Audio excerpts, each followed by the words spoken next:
भारत हुँदै नेपाल छिरो सलह किराको झुण्ड। दर्शकबिन नमस्कार। विश्वव्यापी महामारीको रूपमा फैलिरहेको कोरोना भन्दा पनि खतरनाक सलह किरा 70 वर्षपछि नेपालमा फेरि आतंक मच्याउन प्रवेश गरिसकेको छ। हाल दक्षिण एसियामा आतंक मच्याइरहेको सलह किराको झुण्ड शनिबार नेपाल पनि प्रवेश गरिसकेको छ। अफ्रिकाबाट पाकिस्तान हुँदै भारत आइपुगेको सलह किरा अन्ततः शनिबार बिहान बारा पर्सा र सर्लाही जिल्लामा सलह किराको समूह प्रवेश गरेको थियो भने शनिबार दिउँसो सलह किरा प्रदेश 5 को रूपन्देही जिल्ला लगायत आसपासका विभिन्न जिल्लाहरूमा पनि प्रवेश गरिसकेको छ। भारतीय सीमा क्षेत्रमा देखिँदै आएका सलह किराको आतंक बारा पर्सा हुँदै शनिबार दिउँसो रूपन्देही जिल्लाको बुटबल क्षेत्रमा आइपुगेको सलह किरा यति बेला देशभरका विभिन्न जिल्लाका विभिन्न ठाउँहरूमा फैलिरहेको छ। 1-2 दिनभित्र नै पुरै नेपालभर फैलिने खतरा बढिसकेको छ। दर्शकबिन आजको यो भिडियोमा सलह किरा खासमा के हो र कस्तो हुन्छ, यसलाई कसरी न्यूनीकरण गर्न अर्थात् भगाउन सकिन्छ, नेपालमा यसले के कस्तो असर पार्नेछ, के नेपालको कृषि क्षेत्रलाई सलह किराले सखाप पारेर खाद्यान्न सङ्कट निम्त्याउँछ त, यी र यस्तै विषयवस्तुमा केन्द्रित रहेर यो भिडियोमा चर्चा परिचर्चा गर्नेछौँ। त्यसका लागि भिडियोलाई अन्तिमसम्म हेरेर लाइक, कमेन्ट तथा सेयर गर्न नभुल्नुहोला।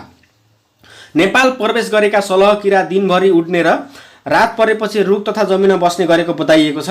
सलह बथानमा उड्ने फट्याङ्ग्रे किरा हो जसले गहुँ, तोरी, कपास, मकै लगायत हरिया झालपात, बोट बिरुवा तथा खाद्यान्न बालीमा ठुलो क्षति पुर्याउने गर्छ।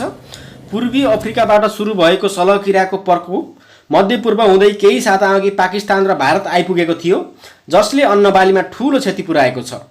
सलह भारतको उत्तर प्रदेशमा आइपुगेपछि नै नेपालको कृषि मन्त्रालयले क्षति न्यूनीकरण गर्न समिति गठन गरेको थियो। नेपालमा यसले पुर्याउन सक्ने क्षतिबारे कृषि मन्त्रालयले थप अध्ययन गरिरहेको छ। सलह किरा फट्याङ्ग्राहरूको ठुलो बथान हो। यसले गहुँ, तोरी, कपास, मकै लगायत खाद्यान्न बालीमा ठुलो क्षति पुर्याउँछ। हावाको दिशा पछ्याएर 130 किलोमिटरसम्म समूह बनाएर उड्ने यी किराको बथानमा 4 देखि 8 करोडसम्मको सङ्ख्या हुने वैज्ञानिकहरू बताउँछन्। सलह किरालाई अङ्ग्रेजीमा लकस्ट भनिन्छ। सलह त्यस्तो प्रकारको किरा हो, यो उड्दा सूर्यको प्रकाश नै छेक्छ। धेरै मरुभूमि भएको स्थानमा यो किराको बढी प्रकोप हुन्छ। सलह एक प्रकारको फट्याङ्ग्रा जस्तै हो। एसिया महादेशमा पर्ने देशहरू भारत, पाकिस्तान, इरानका कृषि बालीमा यसले ठुलो क्षति पुर्याएको छ। ती देशका सरकारहरूले यसलाई कोरोना भाइरस र अमेरिकी फौजी किराभन्दा धेरै गुणा क्षति पुर्याउन सक्ने भनी दाबी गरिरहेका बेला नेपालमा यसले प्रवेश गरेको हो। सलह किरा एक अर्कामा झुम्दै बथान भएर उड्छन्, जहाँ एउटा बथानमा करिब 4 करोडभन्दा बढी किरा हुने गर्छन्। आजभन्दा 70 वर्ष अघि नेपालमा सलह किरा देखिएको थियो।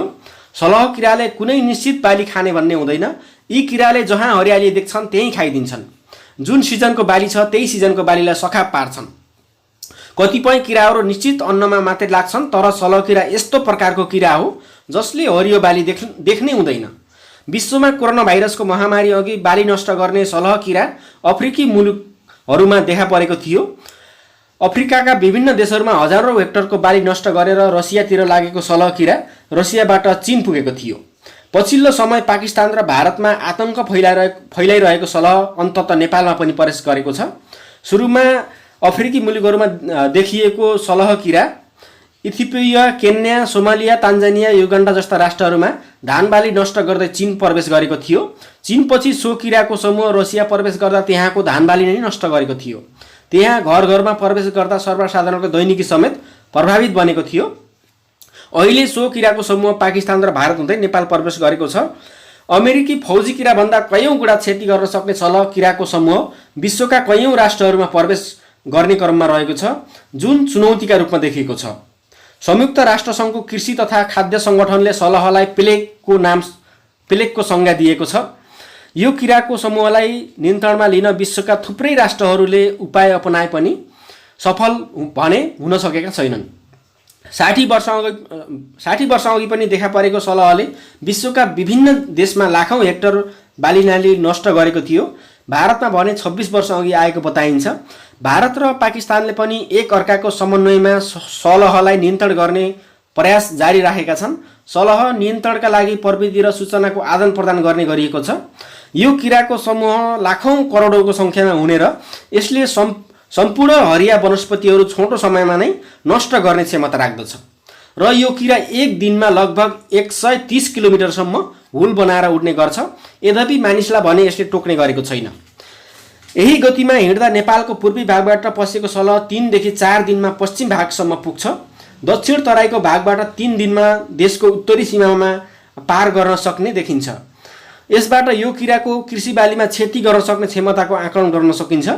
संयुक्त राष्ट्रसङ्घको कृषि तथा खाद्य सङ्गठनको तथ्याङ्क अनुसार साधारणतया यो किराले प्रतिदिन 2 ग्रामसम्म खान सक्छ। कृषि मन्त्रालय अन्तर्गतको प्लान्ट क्वारेन्टाइन तथा विषादी केन्द्रका अनुसार शनिबार बिहान भारतको सीमावर्ती 3 जिल्लाहरू बारा, पर्सा र सर्लाहीमा प्रवेश गरेको हो भने यति बेला देशका विभिन्न ठाउँहरूमा फैलिरहेको छ।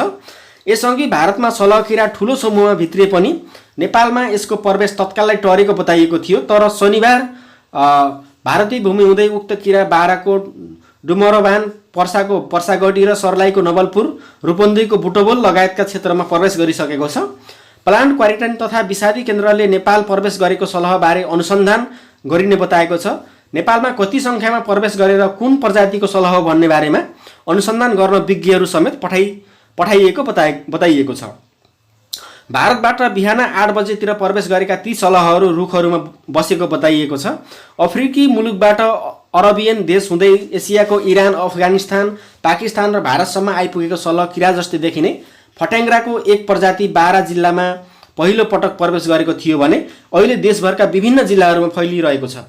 लाखौंको सङ्ख्यामा रहने र हरिया वनस्पति सखा पार्ने उक्त प्रजाति बारा जिल्लामा फेला परेको कृषि ज्ञान केन्द्रका बाराका प्रमुख जितेन्द्र यादवले बताए।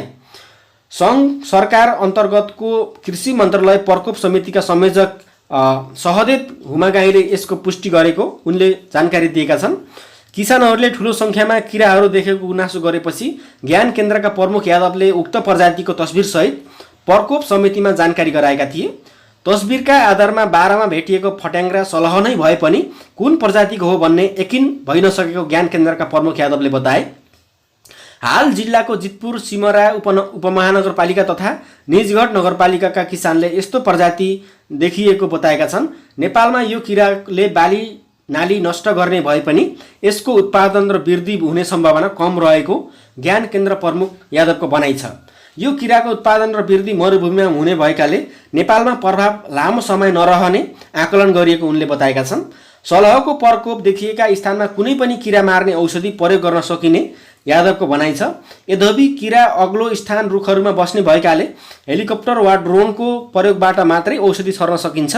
यसका अलावा पनि ठुलो आवाजको सहयोगमा पनि किरा धपाउन सकिने उनले बताए। 2 महिना अघि अफ्रिकाबाट भारतसम्म छिरेका सलहको हुल नेपाल पनि प्रवेश गर्न सक्ने सम्भावना रहेको भन्दै कृषि मन्त्रालयले अध्ययन कार्यदल गठन गरेको थियो। अब सोही कार्यदलले यसको अनुसन्धान गर्नेछ। सलह किराले बिरुवाका पात, फल, बिरुवाको हाँगा खाएर बोट नै सखा पार्ने गर्दछ।